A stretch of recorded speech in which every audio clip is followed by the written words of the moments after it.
Those beliefs are out there. And then you have the debate of good aliens versus bad aliens. Are they here to save us from destroying the planet and destroying ourselves with nuclear weapons and so on? Or are they here to kill us all? That debate is rampant out there.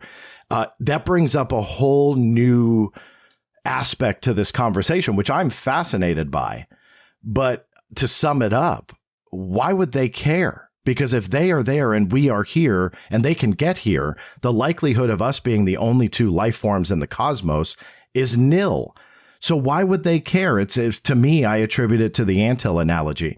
Do we care that there's an anthill in the middle of the Sahara Desert that's about to go to war with another colony or a termite hill, whatever? Do we go out there and plant our U.S. flag and go, we will save you.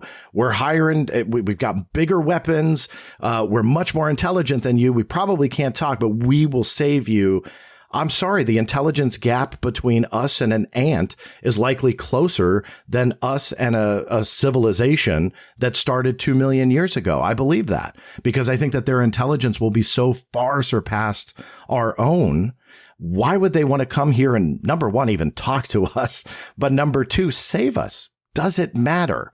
You know, the only reason they would is if we are the only two in the cosmos, you know, or if there's just a handful of civilizations in this vast universe. To me, that's not even likely, but, you know, that's the only reason they would. And if that is the case, how would we ever find each other? Right. So there's a lot of questions that I think we have to ponder here. It's not about, was that UFO an alien spaceship going across the Pacific Ocean?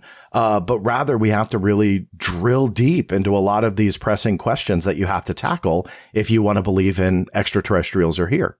See, for the anthill analogy, I don't think people think about it carefully enough, because if the ants were able to communicate to us, there would be teams of scientists. There would be news stories about, look, we can now communicate with ants. Further, virtually every single species on the planet has a professor whose sole job it is to study it. It's difficult to find a life form that we're not interested in. And then third, we are concerned with species preservation.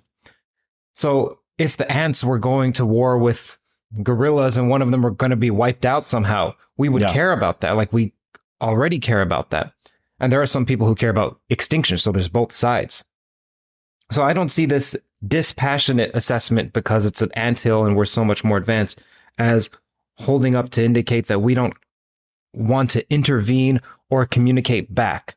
Because if we could, that would be, firstly, we're teaching gorillas to try and communicate to them. Same with parrots. And we're super excited when they can say a syllable or string together a verb and an adjective. And it's like a revolutionary, and Chomsky gets involved. Yeah. You bring up a great rebuttal. The only reason I would push back is not every human being studies. You're talking about a very small percentage of humans that make that study and that care.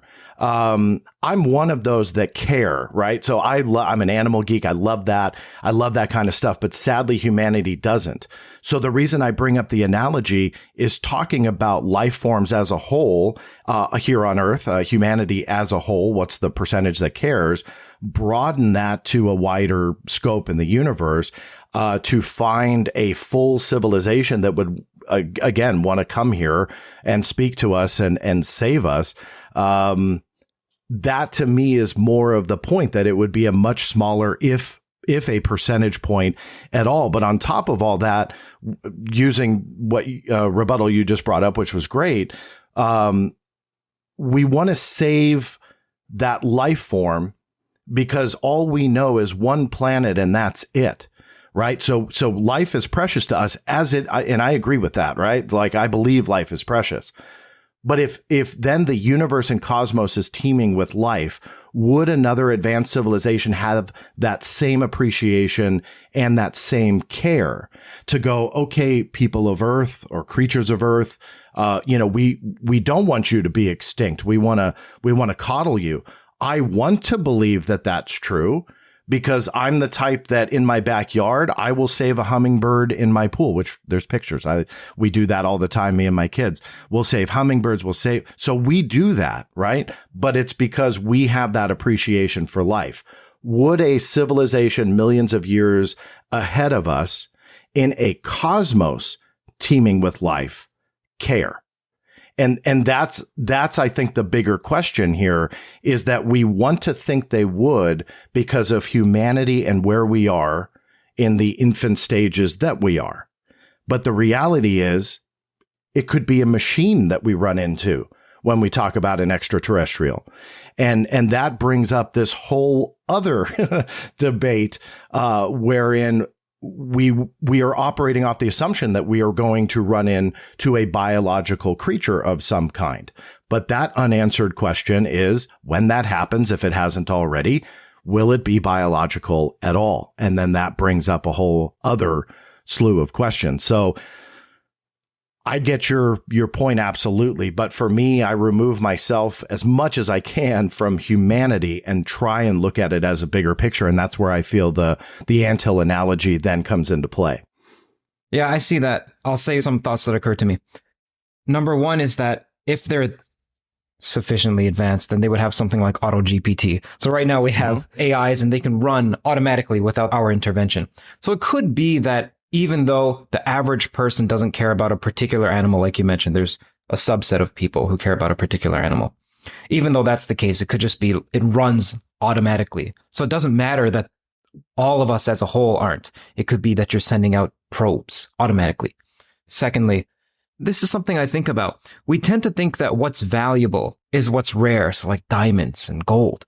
But it may be the case that we have that backward, and that's based on something like materialism, and that what maybe the most valuable is what's the most abundant. And that is to say, like our consciousness or our meaning or significance. It's a difficult concept to parse out because we tend to make an equivalence between what's valuable and what's rare and what's uncommon. I don't see it as being completely obvious that what's precious is what's most rare. It may be the opposite. What's precious is what's most common. Yeah, and you bring up an interesting, I'm not sure if this will connect to your thought at all, but you bring up an interesting point about the gold and the precious metals that are precious to us and therefore valuable. If we were able to go out, those precious metals to us humans is completely abundant. Like there's that one, I forget exactly the value of the comet that they said is worth like quintillions of dollars. And the idea is that if you go out and actually can rope it and bring it in and you can start mining it and so on and so forth, it brings up, I guess, an interesting concept that which kind of plays into my point earlier, is that what is essentially rare to us, that we value it more. Gold is much more valuable than dirt, because it's much more precious to us, and so on and so forth. And therefore we coddle that and we hold on to it. It's got value. It grows in value. But using gold as the example in the cosmos, that's one of those precious metals that if you rope one of those comets, you completely crash the gold market here, because you are just overflowing with it. And it's not precious anymore. It's just a metal. It's just dirt. It's not worth anything. That I think plays into what I was saying earlier, where here on Earth, humanity values what it does because we're small and that's all we know. But once that broadens to literally a cosmic scale, those values change, both monetary values, but also what's here in our mind and our heart. So it's a mind-blowing topic because you can go so many different ways. And like you said, does the abundance create value? I'm not sure. Maybe with a higher intelligence that would come into play. But sadly, for humanity, as you and I chat right now, that's not the case. And that's how we have to, at this point, think about how it might be out there, just because we don't know where we're going to be in 1,000 years. If you enjoyed that clip, then the full podcast is out right now. You can click around here. Enjoy. Subscribe to Theories of Everything to get notified of upcoming podcasts, as there are new full-length podcasts every week on the topics of mathematics, physics, consciousness, free will, and AI.